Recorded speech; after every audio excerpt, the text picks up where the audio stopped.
Audio Jungle. Here is the national news from BGI TV Current. I am Morire Rabila Lawal. First are the major headlines for the national news. IMF sees decline in Nigeria's economic growth in 2024 to 3%. Lagos Assembly stops salaries of government appointees. Prolonged border closure hurting revenue generation at Seme border. Kogi monarch abducted, palace worker shot dead. And finally, on sports, Super Falcons trash World Cup co-host New Zealand in friendly. For updates of our broadcast on YouTube, the handle is BGI TV Current. Kindly subscribe and click on the notification bell. Select option all and ask to have access to our broadcasts. Now the news in detail. At the backdrop of the incoming new regime in Nigeria, the International Monetary Fund (IMF) has indicated that the country's economic growth will see further slowdown to 3.0% 1 year down the road in 2024, while maintaining its projection of 3.2% growth in 2023. Which also indicated slower growth rate against its 2022 figure of 3.3%. A new leadership at the federal government is expected to kick off next month following the 2023 general elections that was declared won by Ahmed Bola Tinubu of the ruling All Progressive Congress APC. The IMF's position also placed Nigeria's economic growth rate below the sub-Saharan Africa's average of 4.2% for 2024 and 3.6% for 2023. According to the IMF, Nigeria's slowdown was contrary to stronger growth prospects for emerging markets and developing economies during the periods. The fund's forecast also indicated that Nigeria would be performing below low-income developing countries, where GDP is expected to grow by 5.1% on average. Meanwhile, the IMF also indicated that the global economic growth rate would be challenged in the short to medium term due to crises associated with the global financial sector distress and the ongoing Ukraine-Russia war. These were some of the highlights of its World Economic Outlook (WEO) report titled Feeble and Uneven Growth, released in Washington, D.C. during the ongoing spring meetings of the World Bank and IMF. Going on to the next story. The Lagos State House of Assembly has ordered the withdrawal of appointment letters of government appointees who took up the job without due process. The House also ordered the halting of the salaries and remunerations pending their appearance before it. 3 top government officials were summoned over the issue.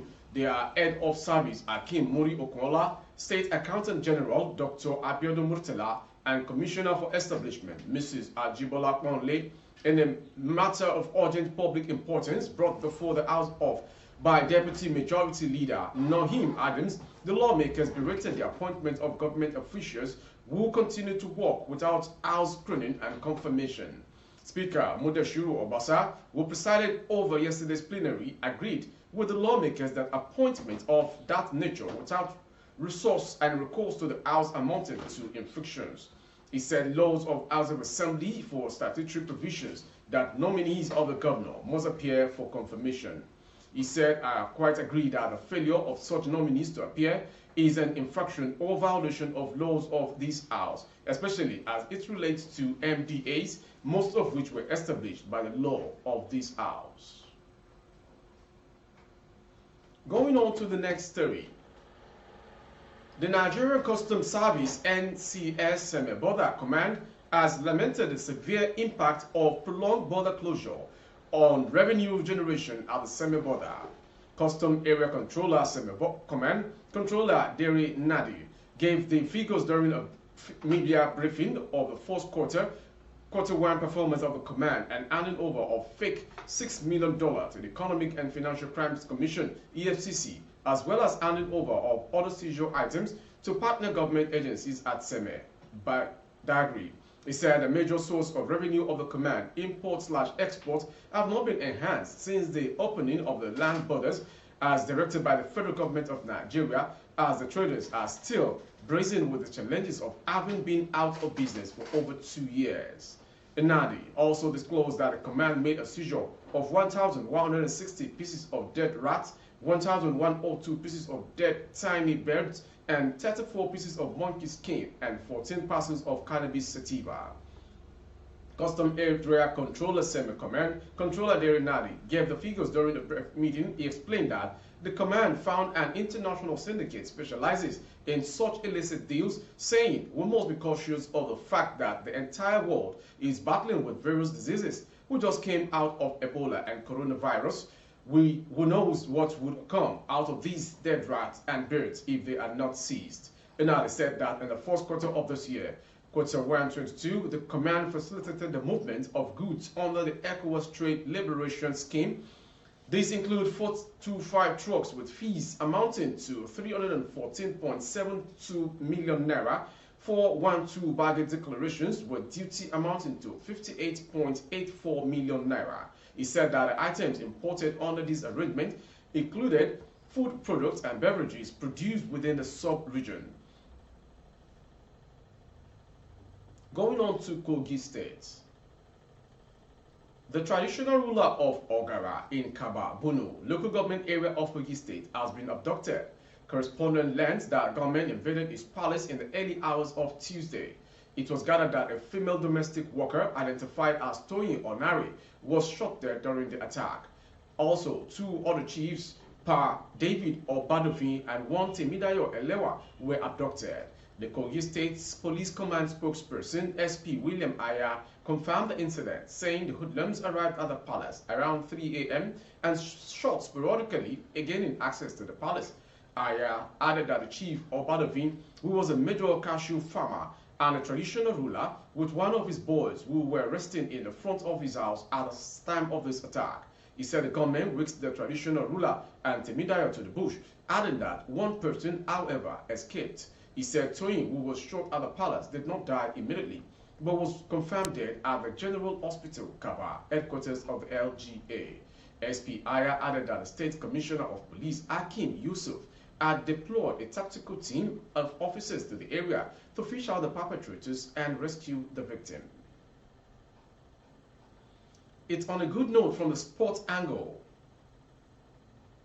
Super Falcons of Nigeria defeated New Zealand 3-0 in their second game in the preparatory tourney ahead of the Women's FIFA World Cup. The Randy Wardrum-led team was ruthless in dispatching the World Cup co-host at the Emir Sport Complex, Antalya, Turkey on Tuesday. This would be the Falcons' 3rd consecutive win after defeating Haiti in the first game of the tourney and a victory over Costa Rica, which ended their 7-match winless run. Nigeria's first goal of the Wolf came from an unlikely source. Onome Ebi rose precisely from a cross to head on Falcons opener in the 34th minute. The 39-year-old defender justified her inclusion in the squad following the heavy criticism in recent months.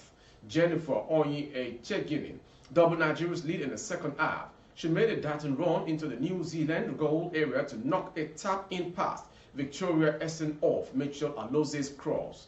Desire Oparanoze wrapped up the impressive performance with a 3rd goal deep in at the time. The goal was a statement of intent from the 29-year-old, who only recently returned to the squad in May 2022. The friendlies are meant to prepare the players for the 9th FIFA Women's World Cup in Australia and New Zealand in July. Falcons are in Group B alongside Australia, Canada, and Republic of Ireland. That ends the national news this hour. Before we go, some major headlines. IMF sees decline in Nigeria's economic growth in 2024 to 3%. Lagos Assembly stops salaries of government appointees. Lastly, Super Falcons trash World Cup co-host New Zealand in friendly 3-0. For more updates on YouTube, our handle is BGI TV Current. Kindly subscribe and click on the notification bell.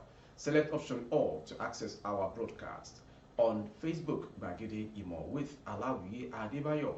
Please like and follow the page. For advert placement for goods and services, coverage of events and functions, please dial the phone number streaming on your screen. I am Morire Rabila Lawa. Good afternoon. Audio Jungle.